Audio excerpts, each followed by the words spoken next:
Hello, hello, hello, and welcome back to yet another draft video. I might as well just cut the fucking intro out. You know what you know what it's gonna be for the foreseeable future. I was supposed to do the NFC West fucking grades, but for some reason I started working on the AFC South at the same time. I just got that finished like fast as hell for some reason. So we're doing the AFC South today. Fuck it. I'm not gonna hold y'all too long. You know what the video's about. Let's hop straight into it. How y'all doing today, man? I'm doing wonderful. We're gonna start off with the Titans, man. Titans obviously had their quarterback situation figured out from last year, made a lot of additions offensively and defensively in free agency. And let's see how they filled their remaining holes with their draft picks. Starting off with JC Latham at number 7. This one was interesting, right? Because nobody expected the Chargers to take Joe Alt at number 5, right? Because the whole time, the entire process, I was just penciling in Joe Alt to the Titans at 7. That would have been an A plus pick, amazing selection, right? But once Joe Alt went off the board, Titans' plans obviously changed. They had to scramble. Um, I would have liked to see them trade down because if you would have traded down, who knows, 10, 12 spots, right? You probably still would have got a very good offensive tackle. And you might have even added a second or third round pick, who knows? But that's not what happened. They stick and pick at number 7 and they took JC Latham. I like JC Latham. I think he's a right tackle. I don't know if he's a left tackle in the NFL. He's never really played left tackle in the college level. Um, Seven's too high. I like it's a reach, right? But it's not anything crazy. Like I wouldn't have been shocked if he went at 13 to the Raiders, for example. So 13 to 7, yeah, it's a little higher than most people probably thought JC Latham could go, but I don't think it's a bad pick. Titans desperately needed help at offensive tackle when they drafted a tackle. So I gave it a B plus, right? Because the player matches the need. Only issue I have is the selection, like the spot where he was drafted, the value, I guess you could say, and he's not really a left tackle, I don't think. So they still have some things to figure out on the offensive line, but I gave it a B plus because it's a good pick for the Titans. 38, we have Devondre Sweat in the second round. And honestly, I at first I was really like, what the hell? I did not expect Sweat to go in the top 50 or 60. So 38 at first I thought was a big reach. Then I realized, well, the talent's not the issue. The issues are his weight, and he recently had like a DUI, I think. So not really, I mean, not, I guess I'm gonna call it off the field stuff. Weight is an on the field thing, but still. So the talent I think is not out of line for number 38 overall. Also, I didn't realize that they've been wanting a guy next to Justin Simmons for a while now. So I thought in my head, I'm thinking, edge rusher, right? Wide receiver possibly, but defensive tackle seemed to be a pretty big need, and that the fans were really happy with this pick. So in my original thoughts, I'm thinking reach, not a guy they necessarily need, but it turns out that I was wrong on both those things. So I gave this a B plus as well. Again, not in love with the value for where he was selected at, not a guy I originally had going to the Titans, but still, it turns out to be a pretty good value pick for the Titans in terms of what they were looking for. Then we got Cedric Gray down here at 106, linebacker from North Carolina. Honestly, this was my favorite pick of theirs. I gave it an A plus because they lost Aziz Al-Shaair to the Texans in free agency, so they needed help at linebacker. And Cedric Gray, honestly, he's just another really talented player. Him and Jalen Ford for the Saints were like in the same range for me where I'm like, these guys are so good, man. I'd be shocked if they fell outside the third round. And Cedric Gray definitely fell outside the third round. The Titans snagged him up at 106. It's amazing value, fills an immediate need, which was linebacker. And I think this guy could come in and be a day one starter for them. Like, it's a great pick. I love this pick, love the player. One or like A plus for sure, man. This is their best pick in my opinion. Moving on to the later rounds, I thought cornerback was a need for them definitely. Jarvis Brownlee out of Louisville, aggressive player, very physical in the first 5 yards. He takes advantage of that rule to the fullest. Good press man corner. So I gave that an A minus, man. The value is whatever. It is what it is. He was probably projected to go around this area anyways. So fills, in my opinion, a future need for them with a good player. I gave it an A minus. Next up, we got Jaquan Jackson, very undersized. This is a special teams guy, and you're going to see in this video a lot of guys, in the fifth, sixth round, be special teamers and strictly special teamers. That's not to say Jaquan Jackson can't, ever see the field, but I definitely thought receiver was a need, right? Because if you think about the Titan situation, DeAndre Hopkins definitely not a long term option. Traylon Burks probably a bust. I could see him being off the team as soon as next season. And then you got Calvin Ridley, who is the only guy who you could say confidently will be there 2, 3 years from now. But that's just because, sorry, he has a massive contract and he's highly overpaid, right? Calvin Ridley has had 1,000 yard season in the last like 3 years, and he got like 80 million or 90 million from the Titans. So their receiver room is actually on the verge of being a disaster. And to only your only solution to that in the draft being Jaquan Jackson, who's a special teams guy. I don't love that selection. I wish they would have went with more prototypical receiver that they can develop. I don't think Jackson's that guy. So I gave that a C plus. I think that was their worst pick overall. Number 242, though, James Williams. Safety was an issue for them. And to get James Williams, about 6'4", okay, hard hitting monster. Okay. I gave this an A plus. I thought this was their steal of the draft, certainly. I thought James Williams was a fourth, fifth, maybe at worst a sixth rounder. They got him at the very end of the seventh round. This guy's a very talented player, amazing size, can't teach size, right? Can't teach physicality. And James Williams is a monster. So I gave that an A plus, man, because they needed safety and they grabbed a guy who I would not have been mad if they took this guy in the fourth round, right? So I love that pick for the Titans. And then number 252, Jalen Harrell, right at the end of the draft. I thought edge rusher was definitely a need the whole draft. He lost guys like Nico Autry. Get Jalen Harrell out of Michigan. He was Michigan's best edge player, I thought. And, to get him at the end of the draft, he's great against the run. He has traits, can develop into a pass rusher. I gave this a B plus, right? Because to get a guy at in the seventh round where you feel a need immediately, I thought this was a steal of a pick, not anything crazy like James Williams, but I really like this pick, man. I gave that a B plus. So think about that. To have two picks in the seventh round, right? And for it to be an A plus and a B plus, that's rare. The Titans really nailed this draft, I thought, at the end. So overall, you can see the distribution there. One offensive lineman, two defensive linemen. Their first two picks being in the trenches, tackles at both positions. Um, Secondary, I thought got some help as well. Linebacker, their defense should be a lot better. A lot of these picks, you're going to see James Williams, Devondre Sweat, you know, Cedric Gray. A lot of these guys I think are going to be high impact players for them. So I gave them a 6.43, which was an A minus. I decided to round up, which kind of shocked me at first. You look at the picks. I didn't really love many of the, especially the first two picks, but they were good picks, right? And then down the draft, you had a couple A pluses, Jarvis Brownlee Jr., guys like that. So I gave it an A minus, which is a pretty good draft, when you think about the rest of the teams we've covered so far. Next, we got the Colts, right? Obviously, you want to get AR back healthy. Very young team, right? I think they overachieved last season, especially once AR went down. You had a Gardner Minshew in there. So a team on the rise, certainly. Very competitive division is the whole AFC South. Let's see what they did here. Starting off, right, they knocked the draft out of the park with their first two picks, right? So Leatu Latu at 15, they were the team who they had their pick. At the first 14 picks was all offense. So they had the pick of any defender in the entire draft. They went Leatu Latu. The only concerns I have, the reason this is not an A plus and it's an A, I think Leatu Latu is going to come in and win Defensive Rookie of the Year. That is my opinion. That is what I think is going to happen. I think Leatu Latu is NFL ready. He has the most variety of pass rush moves out the gate. He was a dominant college player. Um, the only other things I could have saw, right? You could have had your pick of any defensive back at this position. You could have traded back 10 spots and still probably grabbed a DB, right? So I thought defensive back was going to be the Colts take here at 15.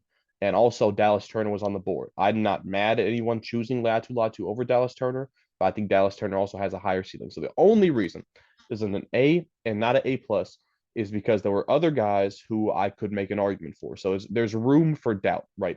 But I still gave it an A because it's a great pick and I love the pick.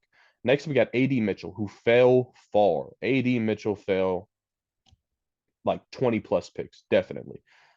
To 52, the thing I was hearing, right, is that he had character concerns. That's always so stupid because there's no way to prove that, right? There's no way to prove he was a locker room cancer. I just don't believe that, to be honest with you. Maybe he's a diva, but all wide receivers are divas to an extent. But so I gave that an A plus. I'm not really buying the shit that he's a locker room concern or anything like that, man. The Colts, honestly, it's so weird to me because I guess Colts fans just don't like Alec Pierce because in my mind, I'm thinking the Colts got Michael Pittman, Alec Pierce, Josh Downs. They're good at receiver, but this whole time they want a receiver. They want to trade for a receiver. I guess Alec Pierce is just not that good for some reason. I don't know, but they wanted A.D. Mitchell. They got A.D. Mitchell at 52. Amazing value, one of the biggest steals of the whole draft. I believe this was the steal of the draft, um, for them at least. A plus, definitely. They got a guy who was projected to be a top 25, 26 pick at 52. So you don't find that often. So great job by the Colts right there. Number 79, they got Matt Goncalves right here. Um, I mean, they took the best offensive tackle available, according to some people.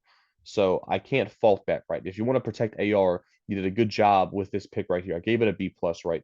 But again, cornerback, I feel like is a need. Outside of Kenny Moore, who's a nickel, old nickel, and Julius Brents, who was a second round pick last year. We're like, what do you have at cornerback right now? I'm not too sure. I wish this would have been cornerback right here, maybe TJ Tampa, anything like that.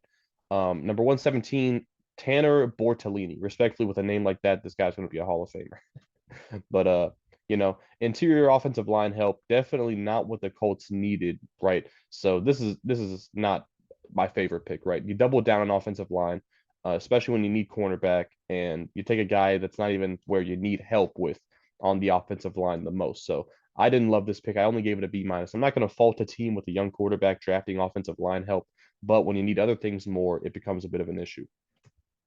And next up, we got Anthony Gold at 142. Double dipping at wide receiver, but this guy, similar to Jaquan Jackson, undersized, very fast. He's a special teams guy, right? He's Josh Downs' backup, right? I don't see this guy seeing the field much for the Colts unless we see multiple injuries. So he's a special teams guy at 142. Honestly, I don't love the value. I understand he has speed, but it's a reach. It's a position you definitely don't need. They already didn't need wide receiver, in my opinion. But after drafting a wide receiver, you definitely didn't need any help there. It's a reach. He's a guy that's not going to produce much for you on offense. I don't love this pick. I thought it was their worst pick overall. Next up, we got Jalen Carlees, their first DB at Missouri. This is a guy who is a split linebacker slash safety, a box safety, if you will. So he doesn't really provide them help in coverage, which is what they need most, but it's still help in the tackling department, a guy that can come down from the second or even the third level, make hits, fill gaps. I like the pick. It's a B. It should help that defense overall. 164, they took Jalen Simpson. This is their first actual coverage defensive back. A little undersized, honestly, but he has good hands, reads the quarterback's eyes. He's a playmaker in the secondary, which I like. How fundamentally good is he in coverage? Can he cover wide receivers? I'm not too sure, but stick him on a tight end or a running back, and you should feel pretty comfortable there. So I gave that an A, right? I thought it was a good player to take, a good value pick, and definitely a position of need. Number 201, you got Micah Abraham, their first actual cornerback out of Marshall. This guy was a projected undrafted slash seventh round guy. The only reason I gave it any type of a grade is because I need cornerback so desperately. He's really undersized, apparently. On ESPN, it doesn't even have a description of him, so I'm not really sure about that. But you know, he got a lot of interceptions. I think he has like 7 or 8 the last 2 years, so good for him. But yeah, I'm not too sure if this guy's going to make the roster. But just because they needed a cornerback, I gave it a B. Then you got Jonah Laulau, defensive tackle at Oklahoma, 60-year player, very experienced. Started at Hawaii, went or finished at Oklahoma. I don't think this guy's making the roster, so I gave that a 230, or sorry, at 234, I gave that a non-grade. So here's the overall draft for the Colts. I think it was good, right? Obviously, first two picks knocked it out of the park. Their first two picks have the potential to both be Pro Bowlers for this team in the future, right? So obviously dominated early. Middle of the draft, not so good to be honest. Anthony Gold, Bortolini, I didn't love either of those two picks. That's really what's holding this draft back from being an A minus or even an A. But finished strong, with guys like Jalen Simpson. So I gave it a 6.0 exactly, which was a B plus. I think that's fair, right? Obviously, the rest of the draft did not live up to the beginning, but still walking away with some very, very talented players. Next up, we got the Jaguars. Jaguars, I feel like they needed a good draft more than anybody else in this division. They finished last season so horribly, choked down the stretch. They have a lot of pressure on them now. I'm sure Doug Peterson will get fired if he does not make the playoffs again this year. Um, Trevor Lawrence, the opinion is still out on him because 2 seasons ago, pretty good year. Last season, not good at all. Played through injury apparently, but he needs to step it up. Whole team has some expectations now for the first time in a while. Let's see what they did to answer those. They started off well. Jaguars fans have been complaining about wide receiver. They wanted a number one guy, which I didn't honestly. I mean, look, you lost Calvin Ridley, right? But you got Gabe Davis, Christian Kirk, Evan Ingram, Zay Jones. That's a good wide receiver core. Just because you don't have a bona fide number one all pro guy doesn't mean it's not a good receiving core. You also got ETN catching passes out of the backfield. I thought it was more than good enough, but they did not settle for good enough because they took Brian Thomas at 23. First of all, great value. Great value for Brian Thomas. I thought that was a guy that's for sure was going to go in the top 20. He failed at number 23. So I like the pick there. If you were going to draft a receiver, right? If you're the Jaguars and you were going to draft a receiver, I wanted it to be Brian Thomas, and that's what they did. So I have no issues there. The issues I do have is that cornerback is a very pressing need, and they decided not to address that here when they could have had their pick of basically anybody. I think Quinyon Mitchell went off the board the pick before this, but hell, you wanted Terry Arnold, Nate Wiggins, DeJean, whoever you wanted. You could have had him here, but I'm not going to be mad with the Brian Thomas pick because he's a great player. So I gave that an A. I thought it was their best pick of the draft. 48, you took Mason Smith out of LSU. Look, man, like this, it's going to be the theme here with a lot of these guys. Cornerback is simply their biggest need on the team, even more than wide receiver, more than anything. Defensive tackle really isn't even a need in my opinion because you just got Eric Armstead. You lost Fatakasi. So maybe you draft one defensive tackle. Mason Smith, not a bad player. It's not bad value, but simply put, I don't think you need a defensive tackle in the second round whatsoever, especially when there are still solid cornerbacks available. So I gave this a B minus because you're just ignoring a glaring need to get a developmental pick at a position you don't really need. Jerry and Jones, cornerback at FSU. This may on paper be like, oh shit, they filled their corner need with the player close to home. You know, why is this not an A minus or an A? Because this is a nickel guy. This guy is not a boundary corner, which is what they need. You know, so I gave this a B because yeah, it's a corner. You can stick him in the nickel, but it's also a reach, by the way. Nobody thought this guy was going to go in the first 3 rounds. So it's a reach. A guy that doesn't really fill, what you need. So I give this a B. I think it's kind of a, I don't know what the right word is, but it's kind of disguised as filling a need, but it doesn't actually. Javon Foster, offensive tackle. I did think they needed help with the offensive line. It was not good enough last season. So Javon Foster played a lot of left tackle for Missouri over the years. I gave that a B plus. It was a good pick, right? Probably one of their best picks, definitely. Good value for 114. Um, you know, potential starting tackle in the future. So I like that pick a lot. Moving on though, Jordan Jefferson, look, man, double dipping at defensive tackle. I just simply don't agree with the whatsoever. I gave it a C because he's not a bad player, right? I think he had the most bench press reps, so he's just incredibly strong, great size, good run defender. But man, you need a boundary corner right here. Honestly, I don't love the pick at all. So I gave it a C. Then you finally took a boundary corner, very fast guy, DeAndre Price out of Ole Miss. But at this point, it's like, okay, you take a guy in the 5th round, really? Is that's really supposed to be the answer? You could have took a guy in the 4th, the 3rd, or the 2nd, and you wait to the 5th round. So how much of a role is this guy even going to play? I gave it a B plus, right? Because you drafted a good guy, a good corner at the value that fills a need, and all that's fine. But you just ignored this need up to that point. And do we really want DeAndre Price out there starting as a rookie? I don't think so. So I just wish. Why the fuck would you cut Darius Williams in the first place? The guy's coming off damn near a career year, possibly an all pro caliber season, right? Was Darius Williams, and you fucking cut him for no reason. That just still baffles me, honestly. He's one of your best players on your whole team, and you cut him for no reason. So that was just a horrible move by the Jaguars. But fuck it. I guess you just have a hole at cornerback now that you're not going to fill. Next, I think they took Keelan Robinson out of Texas. I don't like this pick at all. The guy's undersized. He's a kick and punt returner. Okay. You've drafted running back. I think a Jaguars fan said that they drafted a running back in 2020, 2021, 2023, and now 2024. So at what point does it stop? You have Tank Bigsby, you have Travis Etienne. You don't need Keelan Robinson. And drafting a kick and punt returner, it just I don't get it, man. I don't like these picks, to be honest with you. When you draft a 3rd running back specifically to be a special teamer, it is what it is. I'm not gonna, it's a D plus. It's their worst pick in my opinion. 212 though, Cam Little. I give us an A minus, right? A kicker in the 6th or 7th round is very good value. And apparently, I think this was just Jags fans coping a little bit, but a lot of people thought best kicker in the draft. So if that's the case, if that turns out to be true, and you got your future franchise kicker at 212, I gave it an A minus. I'm gonna give him benefit of the doubt here and say he actually is one of the better kickers of the draft. Then though, you took Miles Cole at 236. Back-to-back teams, Titans and Jaguars, who use these 7th round picks very well. Miles Cole, think Tyree Wilson, but just way more raw. amazing size, great athleticism, but just needs to be developed. He's not there right now. So I gave it an A- because I thought edge rusher was a need, but you did it in the right way where you didn't draft a guy who like needs to play right away. Give Miles Cole a year, see if you can teach him some pass rush moves and see what happens, right? So overall here, a lot of players, good amount of picks, but a lot of variety here. I thought honestly, it started off great and just got worse and worse in my opinion.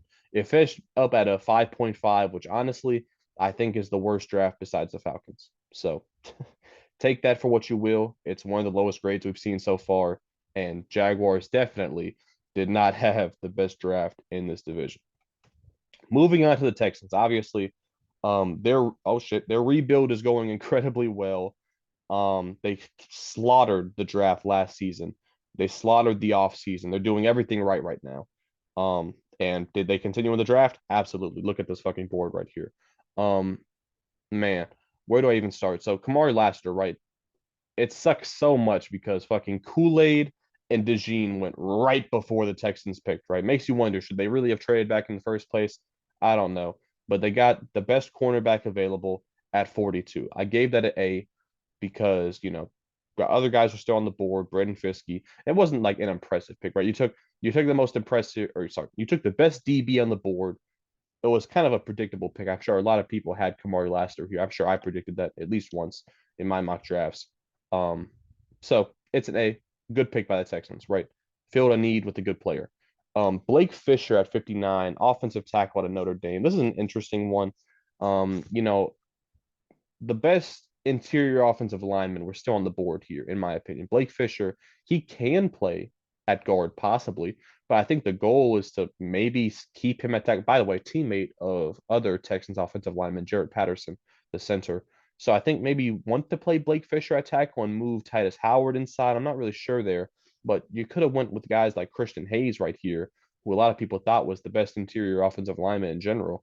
So you wouldn't have to worry about moving a tackle to guard when you could have just drafted a guy who's already a guard. So that's a little confusing to me. The value is not, it's good value. I guess A-. By the way, good pick. I'm just being overly critical here. 78, you took Kalen Bullock. I love this pick. A+. Kalen Bullock, Jalen Petrie, Kamari Lassiter, Derek Stingley, Jeff Okudah. What a great young secondary that is. Kalen Bullock, a ball hawk in the backfield. He's going to pick off the deep balls. He's going to break up a lot of Hail Mary passes. I like this pick. I love this pick.